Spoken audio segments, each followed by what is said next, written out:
tubaniriza mwena bekumide ku Kakos Fax 256 mawulire mbifaananyi weekend yeno tubaniriza weekend yeno tugenda kuba nga tukuza idi aduha idi yokusala ebisolo ekyo njagaliza abasiraamu mwena mu ggwanga okuba nti tugenda kusaala idi eno era idi egenda kubeera ya lockdown kitegeeza tugenda kubeera waka bw'oba olina obusobozi nga oli mulunzi nga olina ku mbuzi olina ku nte ebisolo ebikkirizibwa okusalibwa mu ddiini bisale osobola okulaba ng'ogabirako balirwana abo bamu abayimbi abasobola okukola kino osobola okukikola n'ogabirako abantu olwo n'oba nga wenogera ku mpeera mu ngeri efaanaganako bwetyo naye nga sinagenda wala kansooke njagalizeeko bambi John Black nawankubadde gye buvuddeko akatambi kaali kafuusa akatambi ebisemanyi we byaggwera tukyabinoonyereza naye sebo amazaalibwa amalungi yawezezza emyaka 25 sebo happy birthday anjagala kutandika n'embeera eri mu ggwanga naddala mu entertainment industry embeera eriwo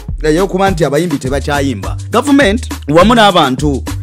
sijja bayita beenoonyeza ebyabwe naye abanoonya akasente n'abalwanirira industry eno bavaayo ne baleeta proposal eyokuba nti abayimbi bagenda ku media houses ez'enjawulo ne baperforminga ne babanga bafuna akasente omuyimbi bamufuna ne bajja ne bamuleeta ku show na performinga linki eyo nebanga egabanyizibwako TV ez'enjawulo ezo TV nezisasulibwa obwo obudde show eyo bw'enaamala nga eri ku TV zaabwe abayimbi basobola okufuna kasente Yugi Connect eyasooka yali Peace and Love concert eyaluno bagita Yugi Connect mwebale kwasaganya kintu naye waliwo abalala batasobola kufuna opportunity eyo ya performinga naye nga ate gye bali bafiira mu nyumba kati ekyo nakyo tukirowoozeeko tusobole okulaba nga nabo tubafaako si buli muyimbi nti anaafuna opportunity eno ey'okuba nti ajja okuperforminga ku bivulu bino ebiba bitegekeddwa kale no njagala nabo mubalowoozeeko mu ngeri gye basobola okubeerawo kubanga bw'omuleeta enteekateeka eno bayimbi b'amannya bokka be bajja okuyimba so nga ate waliwo n'abayimbi abalala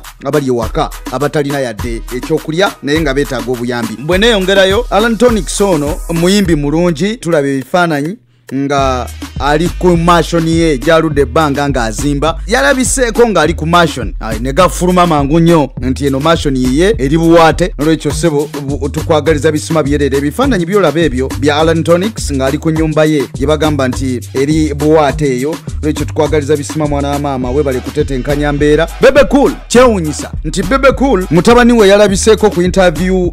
ku TV station emu nga ali mu kutambuza oluyimba lwe bayita I'm Tired yakubye olwa reggae era lukola bulungi nnyo mu nnyimba ezifulumidde mu lockdown yavuddeyo n'ayogera n'agamba nti tali signed under Gagamel International ne twegamba yini tubadde tumanyi dad nga bw'alina record label tusuubira nti Alan ateekwa okubanga ali signed under Gagamel Bebe Cool yasayiningako abayimbi ababadde uwe ba shortcut wabaddeyo Denzo Mukambwe wabaddeyo Rema Namakula wabaddeyo abayimbi bangi eyo naye kijja kityo okuba nti omutabani tali signed under Gagamel nakyewuunyiza nnyo n'ate oludda ne sikyewuunya lwa nsonga nti omwana kusalawo kwe terms and conditions omukulu zaamuwa nga record label bino bya business era nabadde nasoose kutya nga abalala bwe baatidde naye namaze nenkirowoozaako business wise kangeze taata wange bw'abanga azimba kalina naye nga nze nyina hardware nga yange ku bwange taata tasobola kujja kuŋŋamba nti mpa seminti ndi mu kuzimba business wise muzeeyi alina okusasula so bwe kibanga Bebe Cool mutabani we tali mu Gagamel kitegeeza nti bannaba kutuuka ku nzikiriziganya ey'okuba nti Alan asayiningibwa mu Gagamel okuba nti ayimbayo ng'omuyimbi nga si bya dadi tiba kitegeeza ki nti Bebe Cool aina kamera ze yafuna mu ngeri yonna gye mumanyi aina ne studio gye yafuna mu ngeri yonna gye mumanyi nti omwana bw'abanga agenda kuyimba